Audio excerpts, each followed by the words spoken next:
selamat bertemu lagi teman-teman di mata kuliah Psikologi Sumber Daya Manusia. Hari ini kita melanjutkan materi minggu lalu tentang performance appraisal. Saat ini kita membahas tentang performance management, yaitu coaching, counseling, dan juga mentoring.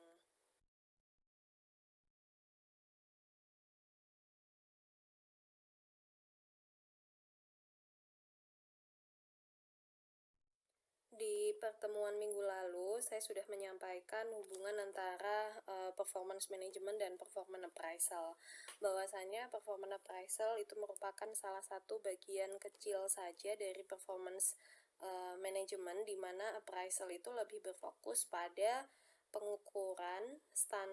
pengukuran kinerja individu dibandingkan dengan standar yang sudah ditetapkan untuk jabatan atau pekerjaan tersebut. Nah, kemudian performance management itu konteksnya lebih luas, yaitu bagaimana kemudian tindak lanjut dari pengukuran tersebut terhadap kinerja organisasi secara keseluruhan.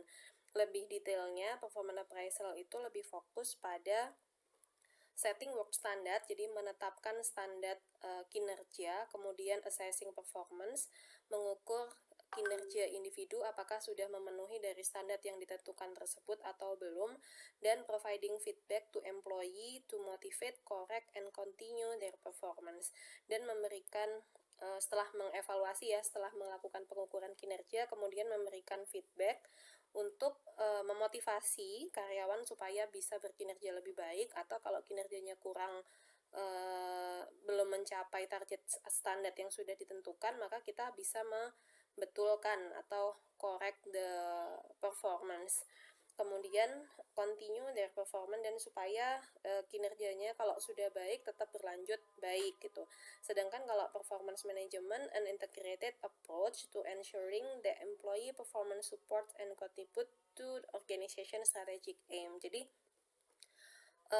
proses yang terintegrasi untuk memastikan bahwa selain individu itu mencapai standar kinerja yang sudah ditentukan, tapi juga menentukan standar kinerja ini sudah mendukung tujuan organisasi secara keseluruhan gitu. Jadi memastikan bahwa masing-masing karyawan itu tidak berdiri sendiri-sendiri nggak ke tujuan yang satu ke kanan satu ke kiri gitu, tapi memastikan bahwa semua pekerja itu memiliki kontribusi dan juga mendukung pencapaian tujuan strategik dari organisasi gitu. Jadi ini lebih daripada pengukuran, tapi juga memastikan bahwa kinerja masing-masing karyawan itu searah atau linier atau mendukung dari tujuan strategik organisasi.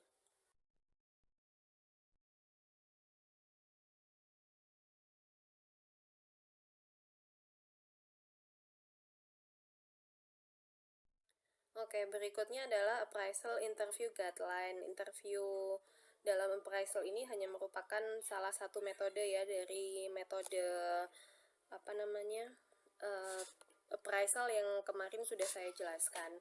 Nah, kemudian ada beberapa pedoman untuk melakukan interview dalam pengukuran kinerja. Yang pertama, talk in term of objective work data.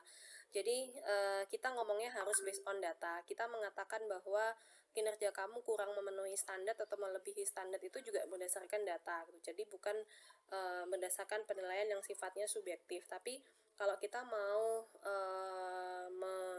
mengingatkan pekerja kita bahwa kinerjamu kurang, maka tunjukkan datanya, bagaimana kinerjanya, bagaimana standarnya, sehingga dia bisa paham kalau oh ya memang kinerja saya kurang. Kemudian don't get personal, jadi jangan menyerang orangnya gitu ya, jangan mengkritisi pekerja itu secara personal, tapi kritisilah kinerjanya, karena kita nggak usah terlalu dalam masuk ke dalam personal individu, tapi lebih fokus pada kinerja individu tersebut. Kemudian encourage the person to talk, jadi kita juga harus mendorong individu itu untuk karena sifatnya harus interaktif dalam proses appraisal itu, artinya atasan menilai, kemudian ada persetujuan dari bawahan juga yang dinilai, jadi kita harus mengencourage dia untuk mau berbicara tentang apa yang dilakukan, tentang bagaimana kinerjanya gitu. Jadi jangan-jangan kita menilai menilai dia jelek itu karena kita nggak tahu sebenarnya yang dia lakukan, kita nggak tahu apa sebenarnya yang menjadi hambatan dia dalam melakukan pekerjaan. Jadi kita harus mendorong dia untuk mau bercerita tentang apa kendala dia pada saat dia bekerja, tentang bagaimana dia mempersepsikan kinerjanya sendiri dan lain sebagainya. Artinya penilaian itu tidak hanya berjalan satu arah, tapi atasan itu mencoba menilai bawahannya, dan bawahan pun juga memberikan juga memberikan persetujuan gitu atas penilaian dari atasannya. Kemudian, ini untuk mencapai agreement atau kesepakatan antara atasan dan juga bawahan.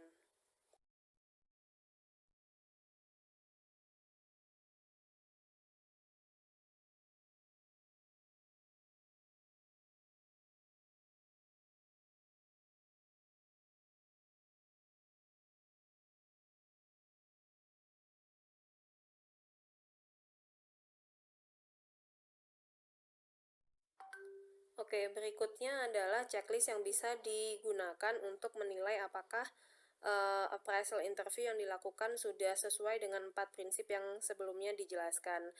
Ada beberapa pertanyaan yang bisa digunakan ya untuk memastikan bahwa appraisal interviewnya sudah berjalan dengan baik. Yang pertama, apakah did you discuss each goal and objective established for this employee? Apakah atasan yang menilai, kemarin kan kita mendiskusikan bahwa yang umum untuk melakukan penilaian kinerja itu adalah atasan langsungnya, dengan asumsi atasan langsung ini yang paling paham tentang kinerja dari karyawan tersebut. Nah, apakah atasan dan juga pekerja itu mendiskusikan masing-masing tujuan atau objektif untuk pekerja tersebut. Jadi artinya tujuan itu tidak ditentukan satu pihak gitu, tapi pimpinan memberikan objektif atau tujuan target kepada karyawan, dan karyawan pun mengetahui tujuan dan target tersebut. Are you and the employee clear on the area of agreement or disagreement? Jadi ada standar-standar yang harus disetujui bersama antara employee dan juga atasannya. Kemudian, did you and the employee cover all positive skill, trait, accomplishment, area of growth, etc. Did you reinforce the employee accomplishment? Jadi apabila dalam wawancara kinerja itu atasan dalam hal ini yang menilai sudah melakukan itu, maka bisa dicentang di yes ini. Kemudian apabila hal tersebut tidak dilakukan, maka bisa dicentang di no. Jadi semakin banyak yes-nya, berarti sudah semakin efektif interview yang dilakukan. Jadi ini adalah checklist yang bisa digunakan untuk menilai apakah wawancara yang dilakukan oleh atasan kepada bawahan dalam hal penilaian kinerja itu sudah berjalan dengan efektif atau tidak.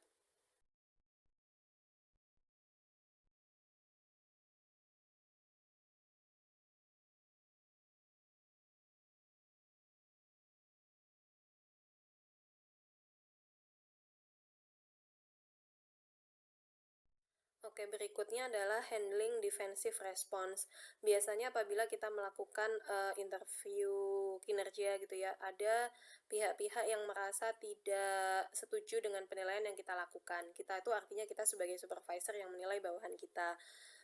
Bisa jadi bawahan kita merasa, loh kinerjaku kok dinilai jelek padahal aku sudah mengerjakan ini gitu. Jadi ada beberapa yang harus diperhatikan apabila kita berhadapan dengan defensive response ini. Yang pertama adalah recognize that the defensive response is normal. Jadi nggak usah terlalu kaget ya, karena ini adalah hal yang wajar. Ini adalah karena kalau dalam perusahaan penilaian kinerja itu kan efeknya kemana-mana. Kemarin mulai dari ke compensation and benefit, kemudian mulai dari kesempatan promosi dan lain sebagainya. Pastinya individu akan merasa dirugikan kalau dia merasa penilaiannya itu tidak semaksimal yang sudah dia lakukan gitu. Jadi itu adalah hal yang wajar. Yang harus kita lakukan adalah never attack a person defense. Jadi kita jangan menyerang orang yang defensive tadi gitu, tapi artinya kita tidak menyerang dia secara individu gitu ya, jangan mereka ngotot kita ikut ngotot gitu.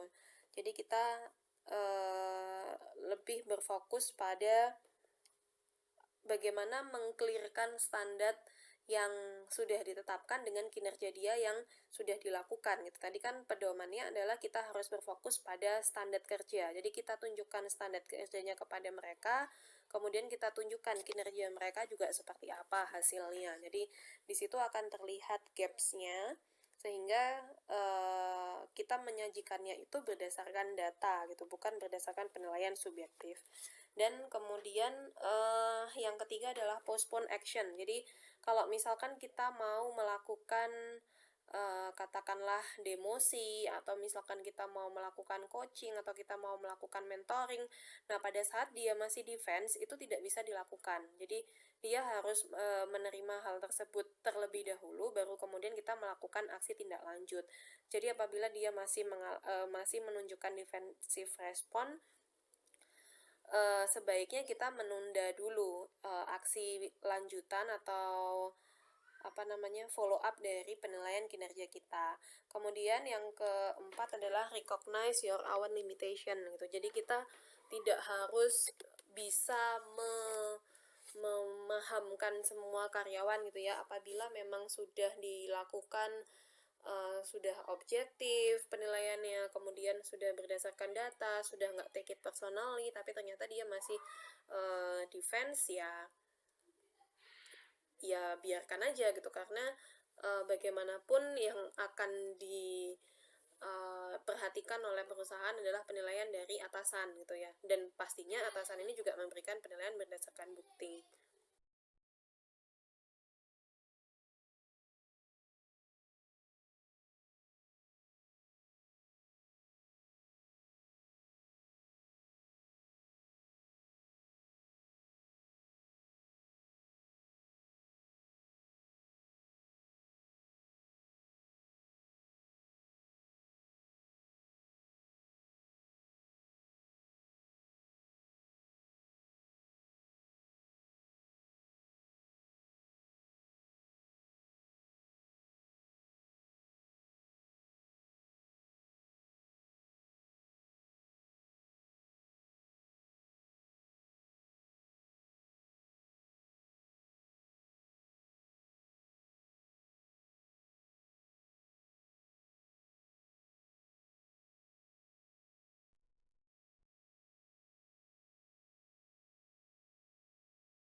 Nah, kemudian bagaimana untuk memberikan kritik kepada bawahan gitu ya. Jadi kalau minggu lalu kita lebih banyak belajar tentang form-form gitu ya yang akan digunakan untuk penilaian kinerja secara tertulis. Nah, kalau ini kita melakukan interview kinerja secara lisan ya, karena kemarin salah satu kegiatan dalam penilaian kinerja itu adalah kita memberikan feedback gitu. Nah, bagaimana cara kita memberikan feedback atau kritik kepada subordinat? Yang pertama adalah do it a manner that lets the person maintain his or her dignity and sense of worth. Jadi nggak usah ngetrek-ngetrek gitu ya bahasa Jawanya. Jadi kita tetap harus menghormati dia, kita juga harus memberikan penghargaan kepada dia gitu. Kita harus menghormati bawahan kita gitu ya, meskipun mereka bawahan, karena kalau mereka sudah merasa tidak dihargai, ya sudah kena ke ego mereka, maka mereka tidak akan mendengarkan apapun masukan dari kita gitu. Jadi yang pertama kita harus memperhatikan perilaku yang kita tunjukkan kepada mereka supaya tetap menunjukkan penghargaan kepada mereka. Kemudian yang kedua adalah criticize in private and do it constructively. Jadi jangan pas waktu, biasanya kan kalau kegiatan organisasi itu ada yang di pagi hari, setiap hari itu ada doa bersama, kemudian ada pemberian motivasi dari atasan gitu ya, atau ada briefing pagi. Nah, jangan pas waktu briefing pagi atau doa pagi itu kemudian memberikan kritik ke 1-2 orang gitu.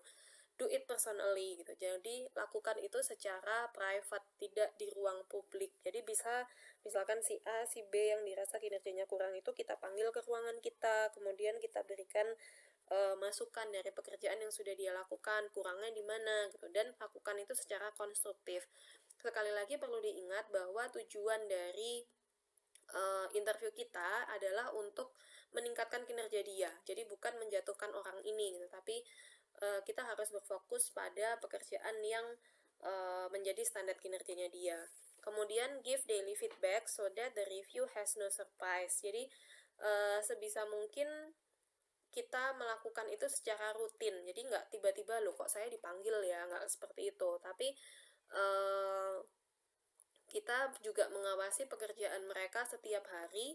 Kalaupun ada kesalahan itu kita bisa betulkan, jadi nggak tiba-tiba kesalahannya besar gitu ya, padahal kesalahan besar itu berasal dari kesalahan kecil yang dibiarkan. Jadi seharusnya kita memberikan review itu secara rutin, jadi bisa dihindari terjadi kesalahan yang besar dan karyawan itu nggak kaget pada saat kita memberikan feedback gitu. Kemudian never say the person is always wrong. Jadi setiap orang itu kan pasti punya sisi positif dan negatif. Jadi jangan terlalu underestimate sama seseorang gitu ya. Meskipun dia sudah melakukan kesalahan atau meskipun kinerjanya kurang optimal. Jadi tugas kita sebagai pemimpin adalah bisa mencari di mana potensi positif dia gitu. Jadi bukan hanya menyalahkan orang, tapi kita juga bisa mengidentifikasi kelebihan dari orang tersebut untuk kemudian diarahkan pada pekerjaan yang memang sesuai dengan potensi tersebut. Kemudian yang kelima adalah criticism should be objective and free of bias. Jadi sekali lagi fokus pada data.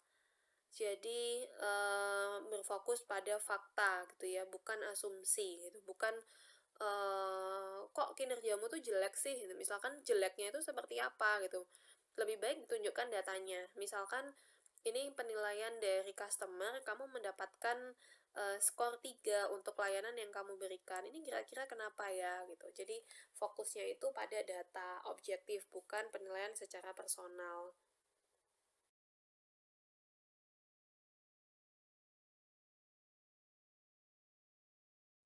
Kemudian berikutnya adalah Forman written warning. Purpose of written warning. Jadi written warning itu semacam surat peringatan gitu ya. Jadi setelah kita melakukan peringatan secara lisan, tapi kemudian tidak menunjukkan perubahan, kita bisa memberikan formal written warning ini atau surat peringatan secara tertulis. Tujuannya adalah to shake your employee out of bad habit. Jadi memberikan peringatan kepada karyawan bahwasannya ini serius loh gitu. Jadi sudah diperingatkan secara lisan berkali-kali tapi tidak ada tindak lanjut atau perbaikan gitu ya, maka kita bisa memberikan ini untuk memperlihatkan bahwa kita itu serius gitu, untuk menunjukkan bahwa ini tuh ada konsekuensinya loh, bahkan bisa sampai pada pemutusan hubungan kerja kalau itu tidak diperbaiki. Tuh, kemudian to help you defend your rating both to your own boss and if needed to the courts. Jadi supaya kita itu tetap mendapatkan penilaian yang baik sebagai sebagai supervisor gitu, sebagai orang yang bertanggung jawab atas karyawan tersebut gitu, karena ini berarti menunjukkan bahwa kita bisa memberikan sikap tegas kepada mereka. Nah, written warning should yang pertama identify standard by which employee is judged. Jadi sekali lagi fokusnya itu kembali lagi kepada standar kinerja. Jadi penting sekali untuk ditetapkan di awal tentang standar kinerja yang diharapkan dari pekerja tersebut. Jadi jangan tiba-tiba ngejudge bahwa kinerjamu itu jelek, tapi tunjukkan dulu bahwa standar kinerjanya itu apa. Kemudian yang kedua adalah make clear the employee was aware of the standard. Jadi pastikan bahwa pekerja ini sudah paham tentang standar yang dibebankan kepadanya gitu. Jangan pas waktu penilaian, loh kamu kok di bidang layanan jelek, misalkan saya nggak tahu kalau saya harus melayani dengan bagaimana, dengan standar yang seperti apa gitu. Jadi employee-nya atau pekerjanya ini sendiri harus paham atas standar yang diberikan kepada dia pada pekerjaannya. Kemudian specify deficiency relative to the standard. Jadi membandingkan antara kinerja yang senyatanya dengan standar tersebut. kok kinerjamu seperti ini, padahal standarnya tuh loh seperti ini gitu. Jadi dia paham di mana kekurangannya. Yang terakhir adalah indicate employee prior opportunity for correction. Jadi eh, beri kesempatan karyawan itu untuk memberikan apa ya, untuk mereka berpikir sendiri dulu bagaimana caranya memperbaiki kesalahan dia atau kinerjanya yang kurang memenuhi standar tadi. Nah, dengan begitu dia bisa lebih bertanggung jawab gitu ya atas kinerjanya.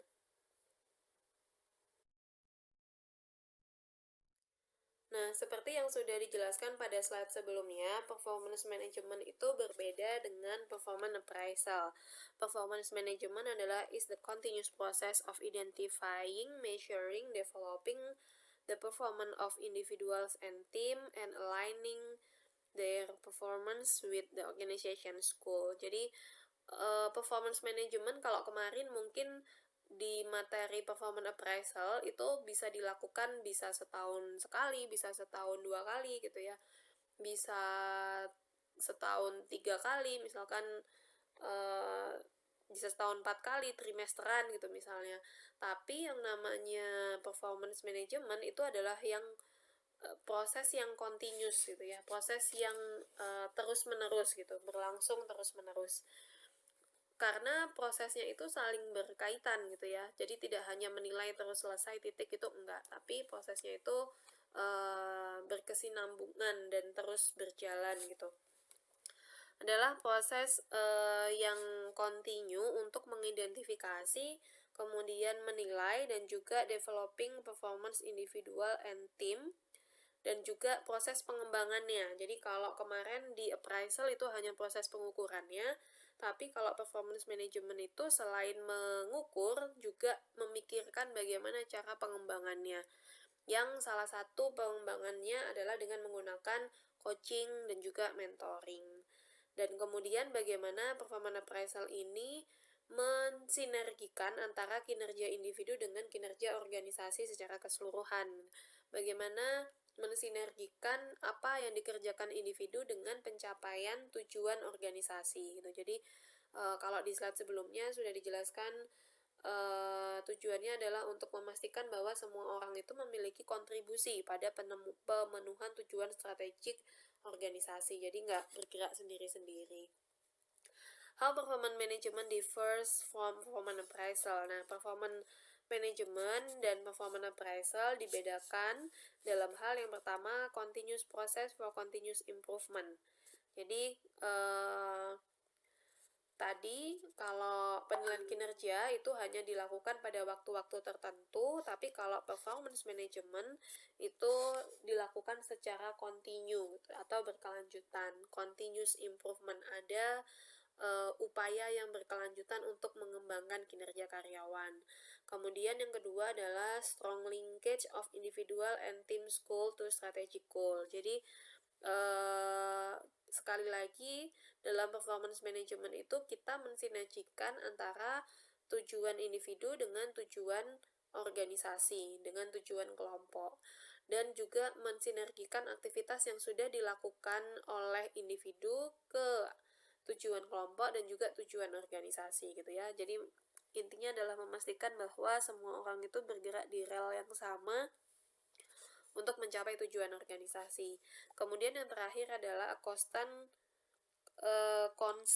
re-evaluation and modification of work process. Nah, jadi dari proses appraisal tadi, kemudian kita bisa melihat kalau katakanlah kinerjanya itu kurang, apakah memang individu itu yang kinerjanya kurang atau work prosesnya yang tidak efektif. Kita bisa melihat kalau itu terjadi standar itu tidak terpenuhi hanya untuk beberapa orang, mungkin error ada di orangnya gitu ya, mungkin kesalahan ada di orangnya.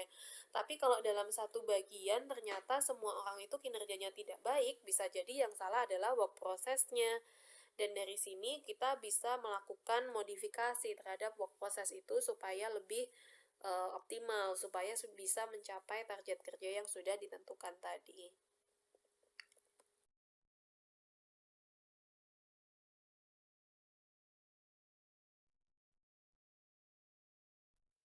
Oke, kemudian kenapa kita harus melakukan performance management gitu? Apakah penilaian kinerja aja tidak cukup gitu ya, sehingga harus melakukan manajemen kinerja? Yang pertama ada total quality management gitu. Total quality management itu atau sistem pengelolaan manajemen kualitas yang berfokus pada pelanggan atau customer focus dengan melibatkan semua level karyawan dalam melakukan peningkatan atau perbaikan berkesinambungan secara terus-menerus. Jadi dengan TQM ini kita harus memastikan bahwa yang pertama tadi semua anggota organisasi gitu ya, semua level dalam organisasi itu memiliki fokus yang sama pada kepuasan pelanggan, dan itu tidak bisa dilakukan hanya dengan penilaian kinerja gitu, tapi kita harus melakukan manajemen kinerja untuk memastikan apakah memang semua orang ini bergerak di track yang sama gitu, di jalur yang sama untuk memuaskan customer. Kemudian tadi TQM itu juga menerapkan peningkatan atau perbaikan yang berkesinambungan atau terus-menerus. Nah, kalau misalkan kita hanya berhenti sampai penilaian kinerja, berarti kita hanya sampai tahu oh kinerjanya baik atau enggak gitu aja, tapi kita tidak melakukan peningkatan dari kinerja yang kurang gitu. Maka perlu dilakukan yang namanya performance management. Kemudian yang kedua adalah resolution of appraisal issue. Jadi di pertemuan minggu lalu sudah dijelaskan tentang kekurangan-kekurangan metode yang ada pada penilaian kinerja gitu ya. Metode apapun itu selalu ada positif dan negatifnya. Jadi untuk mengurangi negatifnya ini, maka kita perlu melakukan performance management. Kemudian yang ketiga adalah strategic goal alignment. Jadi menyelaraskan tujuan strategik yang dicoba diraih oleh individu, kemudian departemen, kemudian organisasi secara keseluruhan. Jadi sekali lagi memastikan bahwa masing-masing orang itu memiliki kontribusi dan mendukung dari pencapaian tujuan organisasi. Nah, kemudian performance management ini juga bisa dilakukan dengan memanfaatkan teknologi informasi gitu ya. Misalnya ada sistem aplikasi penilaian yang digunakan oleh perusahaan gitu ya, sehingga bisa lebih real time gitu, perubahan yang dilakukan. Yang pertama, tetap itu semua berawal dari standar kinerja yang harus ditetapkan, baik itu secara finansial maupun non-finansial. Kemudian inform all employee of their goal. Jadi tadi mereka harus paham tentang tujuan yang harus mereka raih, tentang standar kinerja yang diberikan pada tugas-tugas mereka. Kemudian use IT supported tools like scorecard software and digital dashboard to continuously monitor and assess each team and employee performance. Jadi kita bisa menggunakan aplikasi ini, informasi teknologi ini untuk memonitor secara berkala gitu kinerja dari baik individu maupun kinerja kelompok. Dan dari situ kita juga bisa memberikan rekomendasi apa saja yang harus diperbaiki gitu. Kalau misalkan itu berjalan kurang optimal, atau kita bisa mengembangkan dari apa yang sudah mereka lakukan gitu. Jadi sebenarnya sama gitu ya dengan yang tanpa menggunakan information technology. Cuman ibaratnya gini, kalau kita mau memberikan feedback gitu ya kepada karyawan, kalau misalkan tidak memanfaatkan IT, berarti kita harus ketemu langsung orangnya. Sementara kita masih punya jadwal ini, jadwal itu, jadwal ini gitu ya. Jadi kemungkinan ini akan sangat sulit dilakukan. Nah, kalau dengan informasi teknologi kita bisa memberikan feedback itu kapanpun gitu, karena itu via aplikasi yang nanti juga bisa dibaca oleh karyawan gitu. Jadi informasi teknologi ini hanya sebagai metode yang sifatnya membantu atau memudahkan pelaksanaan dari performance management.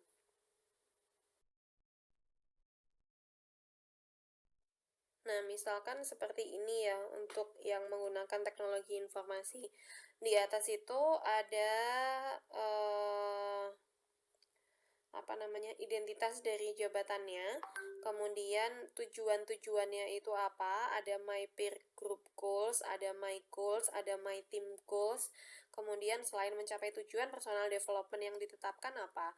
dan masing-masing itu bisa diklik gitu ya, dan bisa dilihat definisinya apa gitu. Misalkan kalau dalam contoh ini adalah manage operating budget to target, description-nya adalah this goal uh, will create how well employee can manage their department budget while completing internal initiative gitu. Jadi uh, bisa terlihat langsung gitu ya apa definisi dari masing-masing indikator penilaian yang ditetapkan gitu. Dan ini lebih mempermudah gitu karena kita nggak harus nenteng-nenteng berkas penilaian kemana-mana, tapi kita tinggal buka aplikasi kemudian kita bisa mendapatkan informasi-informasinya di sana. Nah, kemudian yang menjadi fokus dari pertemuan hari ini juga adalah development support gitu. Jadi, seperti yang sudah berkali-kali dijelaskan bahwa performance management itu tidak hanya menilai, tapi bagaimana kita melakukan continuous improvement and development kepada karyawan gitu. Kalau misalkan kita tahu bahwa kinerjanya kurang optimal, lantas kita apakan gitu. Ada beberapa pilihan. Yang pertama bisa melakukan coaching, counseling, dan juga mentoring. Yang pertama adalah coaching. Coaching fokus pada teaching daily tasks that you can easily relearn. Jadi kita memberikan apa ya, pengarahan gitu ya, coaching kepada karyawan kita tentang pekerjaan mereka sehari-hari yang bisa dipelajari ulang dengan mudah gitu. Jadi bagaimana kita memberikan pengarahan tentang mereka, bagaimana kita memberikan pengarahan mereka dalam mengerjakan tugasnya sehari-hari gitu. Nah, itu yang melakukan biasanya adalah atasan langsungnya. Tapi ada juga biasanya profesional dari luar organisasi gitu ya, yang memang dihadirkan oleh organisasi untuk memberikan coaching kepada karyawan gitu. Tapi manajemen coaching itu tidak akan sama dengan profesional coaching, tapi karena kalau manajemen coaching itu berfokus pada pencapaian tujuan dari organisasi gitu, karena manajemen ini sangat tahu tentang tujuan-tujuan apa yang harus dicapai oleh organisasi, begitupun juga tujuan yang harus dicapai oleh masing-masing individu. Sedangkan kalau profesional coaching, dia akan memberikan materi secara keseluruhan gitu ya, secara general terkait tentang bagaimana mengembangkan potensi diri gitu, tidak berfokus pada tujuan organisasi secara spesifik. Coaching begins with an assumption bahwa setiap employee itu atau pekerja sebenarnya mereka pengen mengerjakan pekerjaan itu dengan baik gitu ya, untuk menyenangkan atasannya dan untuk achieve as high as position as they can with the company. Jadi pada dasarnya individu itu pengen gitu punya kinerja yang baik supaya mereka bisa menyenangkan atasannya, supaya suatu saat mereka dipromosikan, supaya suatu saat mereka bisa menaiki tangga-tangga karir di dalam organisasi gitu. Nah, jadi jadi tugas dari coach atau tugas dari atasan itu hanya meliding saja gitu, tidak kemudian ngajari detail gitu ya, enggak, tapi mereka sebenarnya punya potensi untuk itu, kita hanya tinggal mengarahkan atau meliding saja. A good coaching will earn employee, jadi coaching yang baik dapat meningkatkan loyalitas dan juga penghargaan dari karyawan. Kemudian orientation to corporate value and business interest and strategic, jadi mereka lebih aware gitu ya dengan nilai-nilai yang ada dalam organisasi, kemudian tujuan dan juga strategi yang diterapkan dalam organisasi. Intinya mereka lebih belong gitu terhadap organisasinya. Kemudian clear about your expectation for their performance and their priority. Jadi dengan adanya coaching yang baik, maka coachee dalam hal ini karyawan akan paham gitu ya tentang apa sih yang diharapkan dari kinerja mereka, apa sih yang diharapkan atasan, apa sih yang diharapkan manajemen dari kinerja saya. Kemudian dengan begitu mereka bisa menerima dan bertanggung jawab atas kinerja mereka. Kemudian kalau misalkan kinerjanya saat ini belum optimal, mereka juga termotivasi untuk meningkatkan kinerja tersebut. Oke, sebagai coach gitu ya, sebagai coach dari bawahan kita, karena biasanya dalam organisasi yang berperan sebagai coach itu adalah atasan langsungnya yang melakukan penilaian kinerja itu juga gitu ya. Maka atasan atau manajer itu ada beberapa kemampuan yang harus ia kuasai. Yang pertama adalah ability to gather information, kemudian yang kedua adalah ability to listen to others, kemudian yang ketiga adalah awareness what's happening around you, ability to instruct employee, ability to give feedback. Ya, mungkin ini adalah materi-materi atau keterampilan-keterampilan yang harus dimiliki pada saat kita melakukan konseling gitu ya. Mungkin teman-teman bisa buka-buka lagi catatan konselingnya, itu hampir sama ya. Pada saat kita melakukan wawancara itu juga sama, kemampuan untuk mendengar, kemudian untuk menggali informasi, kemudian untuk memberikan feedback, tapi yang berbeda adalah kemampuan to instruct employee gitu. Jadi kita tidak hanya saya bahas satu-satu ya, dari ability to gather information gitu. Jadi kita tidak hanya judgment gitu ya. Kita tidak hanya memberikan coaching itu dari satu sumber informasi gitu, tapi kita juga harus melihat bagaimana kinerja dia sebenarnya. Kita harus bisa menggali informasi dari berbagai pihak untuk tahu sebenarnya yang dia lakukan seperti apa. Kemudian yang kedua, ability to listen to others. Jadi bukan hanya kita yang ngomong satu arah gitu ya, tapi kita juga harus mendengarkan dia. Kita juga harus memberikan kesempatan dia untuk memberikan pendapatnya. Dia itu dalam hal ini adalah bawahan yang kita nilai ya, atau coach kita.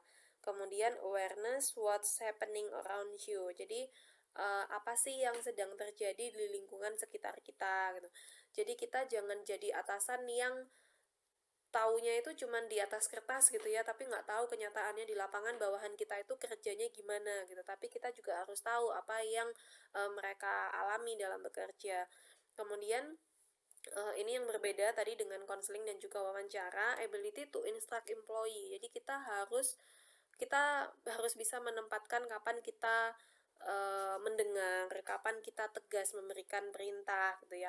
Karena kita bagaimanapun adalah posisinya sebagai atasan mereka yang memiliki kewenangan untuk memperbaiki kinerja mereka gitu. Jadi kita juga harus tegas dalam memberikan instruksi kepada bawahan, dan juga kemampuan untuk memberikan feedback. Jadi kalaupun misalkan ada kinerja yang kurang, kita jangan hanya bisa menyalahkan gitu ya, tapi kita harus bisa memberikan masukan atau tindak lanjut dari kinerja dia tersebut.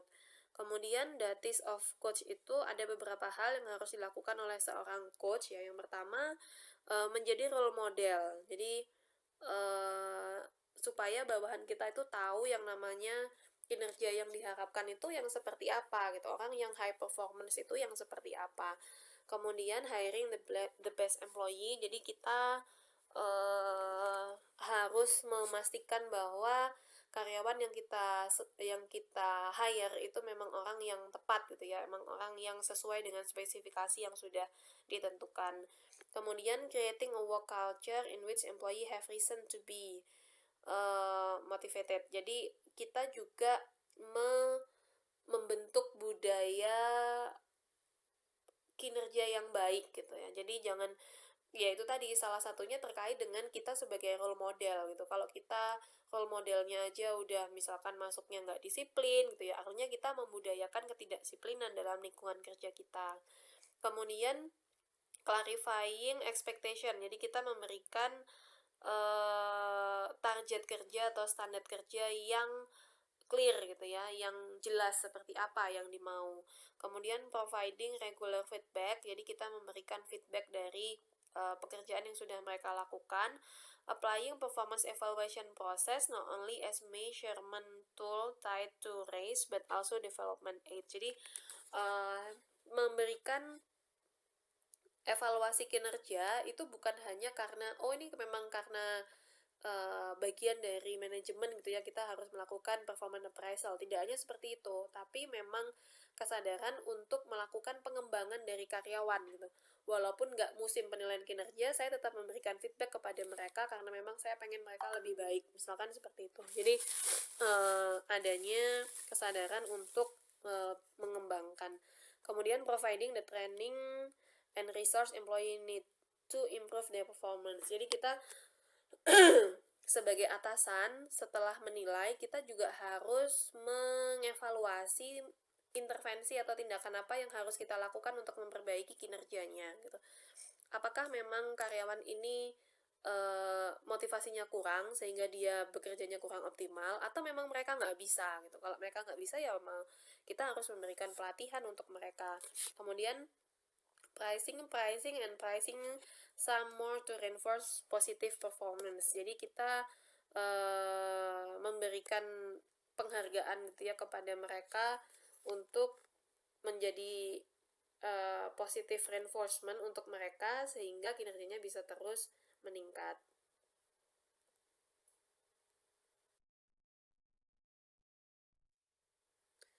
Kemudian beberapa permasalahan yang harus dihindari oleh manajer gitu ya. Yang pertama adalah terkait dengan coaching.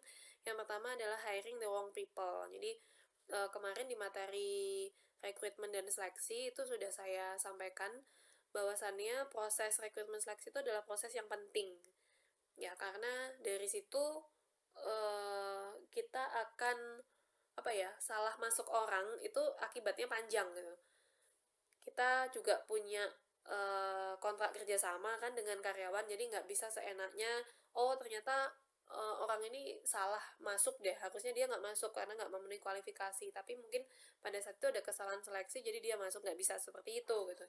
Jadi konsekuensinya panjang kalau kita melakukan kalau kita meng-hire orang yang salah. Kemudian kesalahan lain yang harus permasalahan lain yang harus dihindari adalah making implied promises, jadi membuat janji-janji yang tidak relevan gitu ya kepada karyawan. Changing management style when coaching doesn't work. Kemudian focusing on attitude, harusnya kan focusing on performance ya, lebih fokus pada kinerja ya. Kemudian failing to follow up, placing the blame, ignoring problem, not recognizing improvement. Kemudian failing to give direction, making unrealistic demands, dan juga being impatient. Jadi kadang nggak sabaran, kemudian memberikan standar kerja yang nggak masuk akal gitu ya, atau kita tidak menyadari kebutuhan improvement dari karyawan. Jadi hanya melakukan rutinitas kerja saja, kemudian nggak memberikan arahan kepada bawahan gitu ya. Jadi atau terlalu berfokus pada perilaku karyawan tapi tidak berfokus pada hasil kerjanya, walaupun keduanya sama-sama penting. Jadi ini adalah permasalahan-permasalahan yang harus dihindari oleh manajer pada saat melakukan coaching.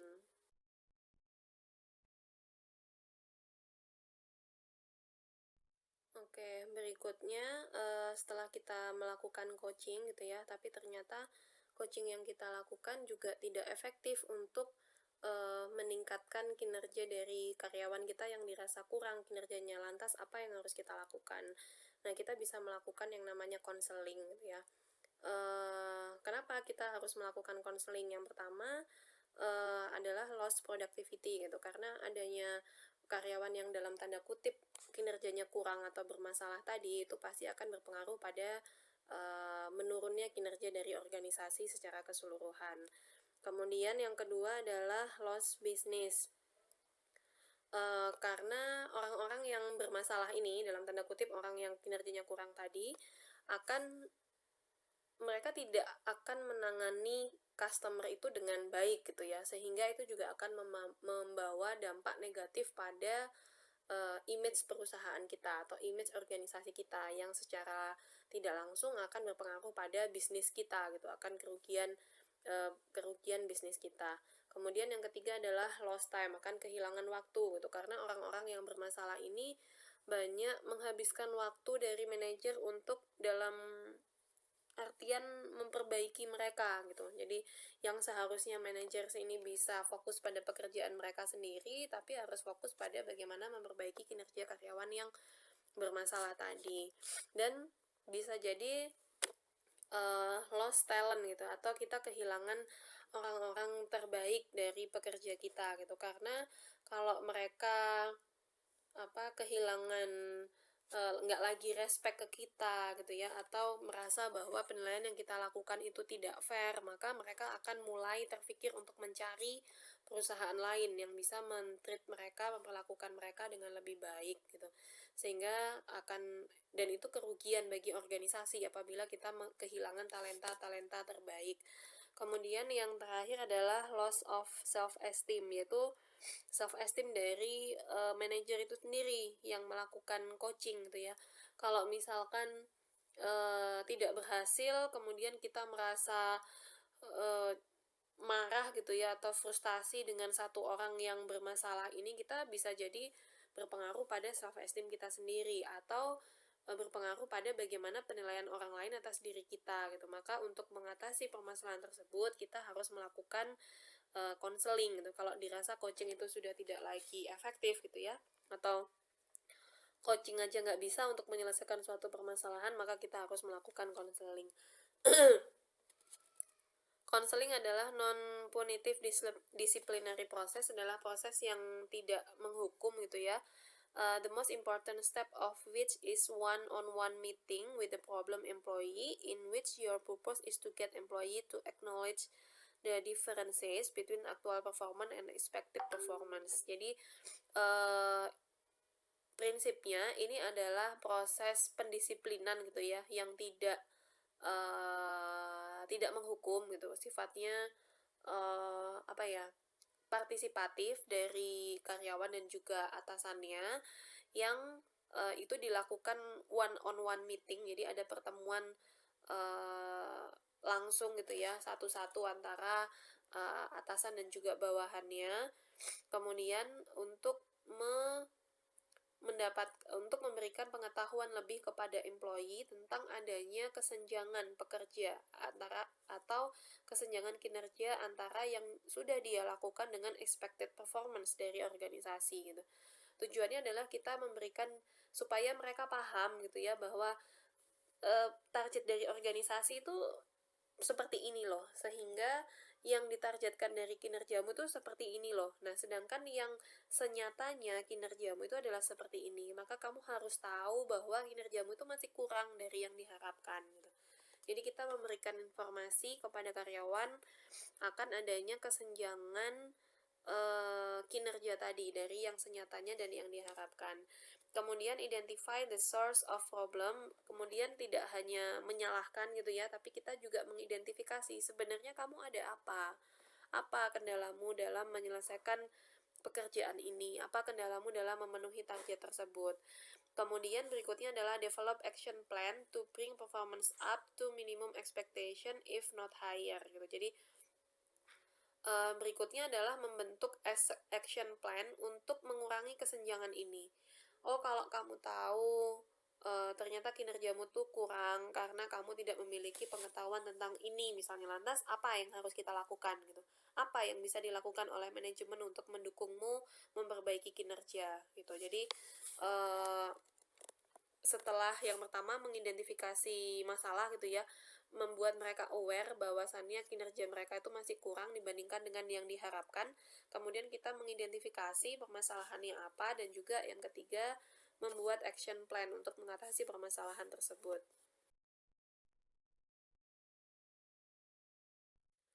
Kemudian kunci untuk melakukan konseling yang baik gitu ya adalah komunikasi. Nah, ini hampir sama juga sama tadi keahlian-keahlian yang harus dimiliki pada saat kita melakukan coaching gitu ya. Communicate openly, jadi berkomunikasi secara terbuka.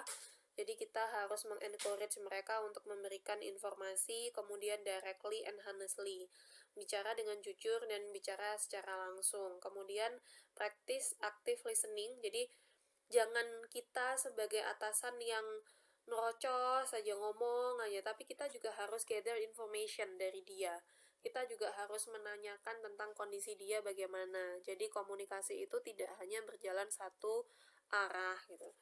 Kemudian probe and question, jadi probing, kita melakukan probing gitu ya. Kalau misalkan dia bilang saya ada permasalahan pribadi gitu ya, ya kita melakukan penggalian lebih, namanya probing kan menggali lebih lanjut jawaban dari konseli.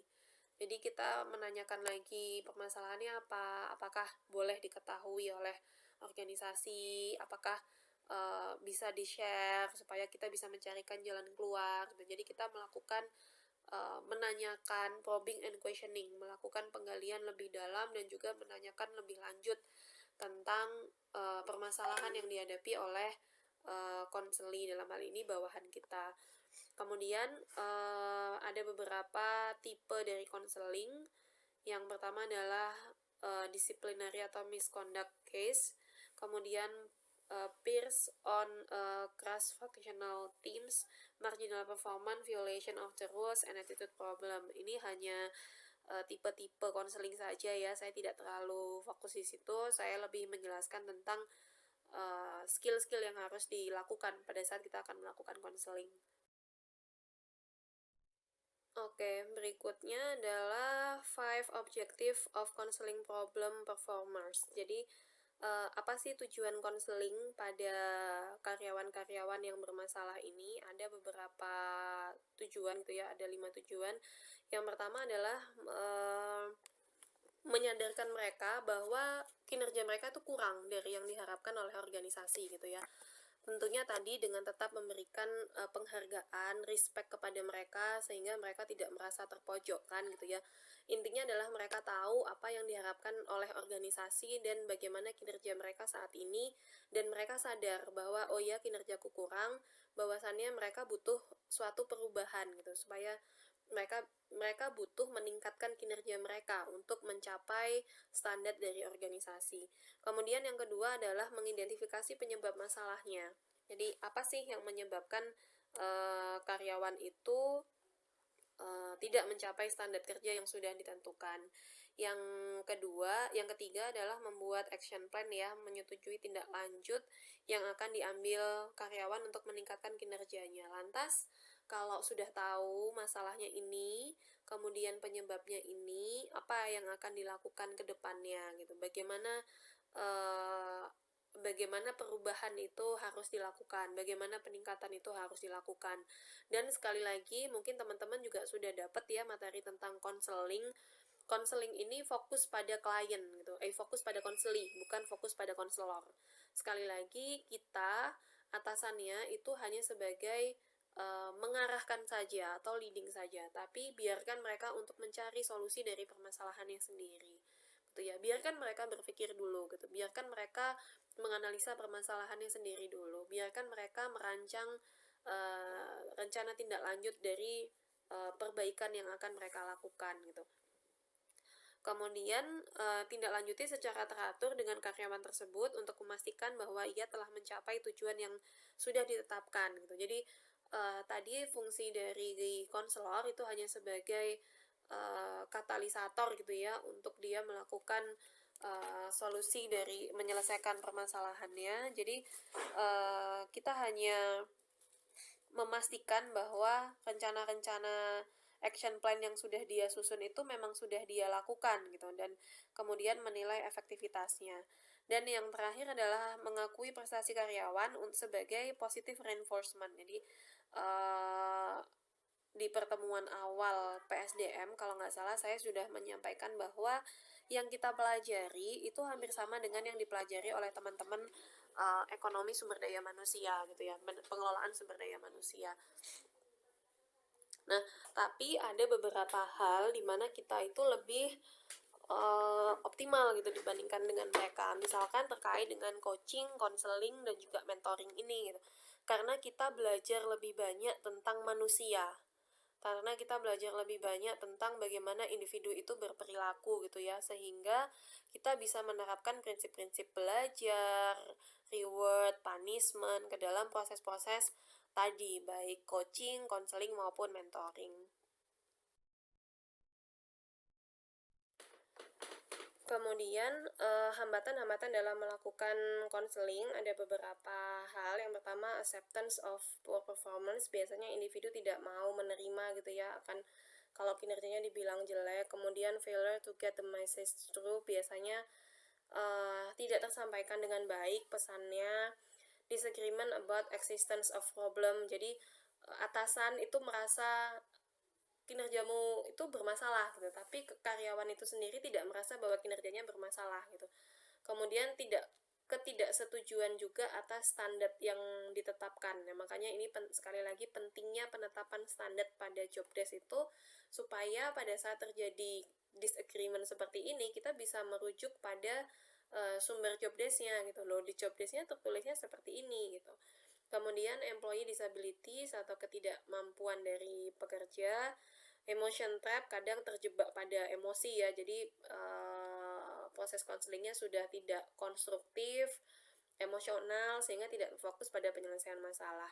Kemudian misunderstandings manager roles, kemudian preconceived notion,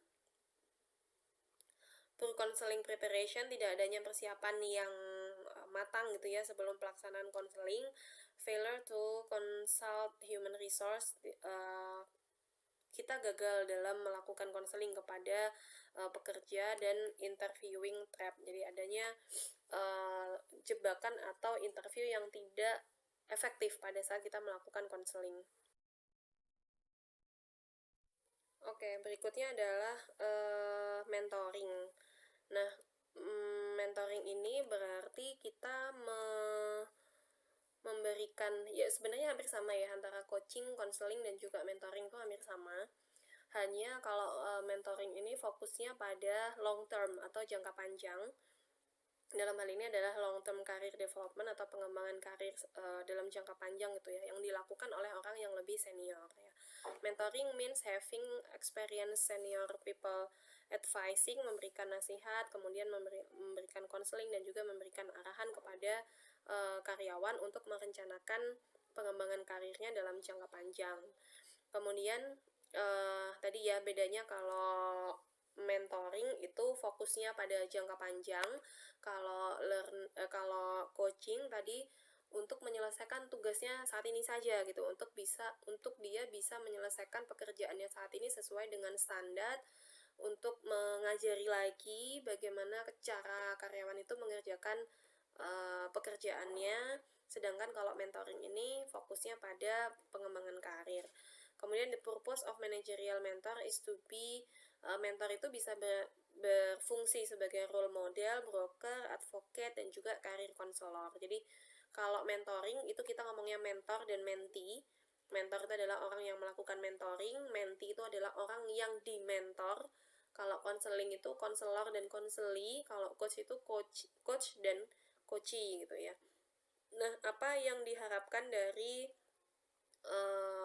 mentoring ini gitu, berharapnya mentee itu akan menjadi fast learning curve, akan mengalami pembelajaran yang lebih cepat gitu ya. Kemudian meningkatkan komunikasi tentang value dari organisasi, reduce turnover, kemudian meningkatkan loyalitas, kemudian meningkatkan komunikasi one-on-one communication and sense team within group work, jadi supaya lebih meningkat komunikasi antar anggotanya dan adanya sense of belonging antar tim dan juga organisasi. Kemudian meningkatkan produktivitas employee, kemudian dan tujuan-tujuan yang lainnya yang bisa teman-teman baca sendiri di sini. Oke, berikutnya adalah karakteristik dari excellent mentee. Ini adalah hal-hal yang harus dilakukan oleh mentee gitu ya, atau karyawannya. Teman-teman silakan baca sendiri. Nanti saya akan lebih fokus pada skill yang harus dimiliki oleh mentor. Nah, ini yang berkaitan dengan skill-skill yang harus dikuasai oleh mentor supaya bisa melakukan mentoring secara efektif. Yang pertama, having strong interpersonal skill, karena ini adalah one-on-one communication ya. Kita harus melakukan komunikasi langsung kepada karyawan satu persatu, jadi mutlak kita harus memiliki kemampuan interpersonal yang baik. Kemudian having contact both within and outside the organization and tremendous influence within the company. Jadi kita harus memiliki kontak dengan individu dalam maupun luar organisasi gitu. Individu dalam organisasi itu supaya kita bisa lebih paham bagaimana career development yang ada di sana, supaya kita lebih bisa mengarahkan mentee untuk mencapai long term career development. Sedangkan yang outside organization supaya kita juga bisa membandingkan organisasi kita dengan organisasi lain di luar sana. Kemudian recognizing others accomplishment, jadi kita bisa menghargai gitu ya pencapaian yang sudah dicapai oleh orang lain atau mentee kita. Kemudian an excellent supervisor, jadi kita harus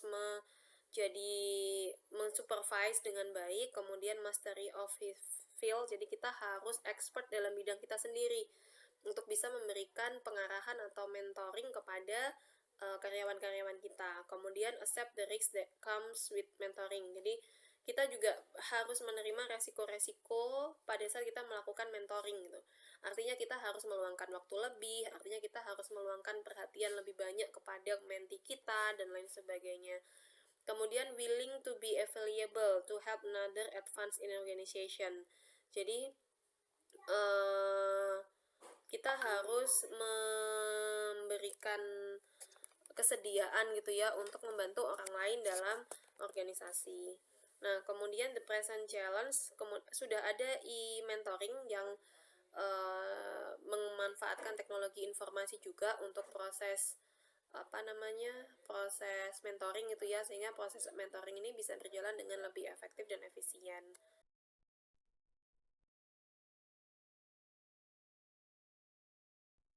Oke, sekian materi dari saya. Silakan teman-teman pelajari terlebih dahulu. Nanti jika ada pertanyaan, silakan disampaikan melalui Google Classroom. Terima kasih, saya akhiri.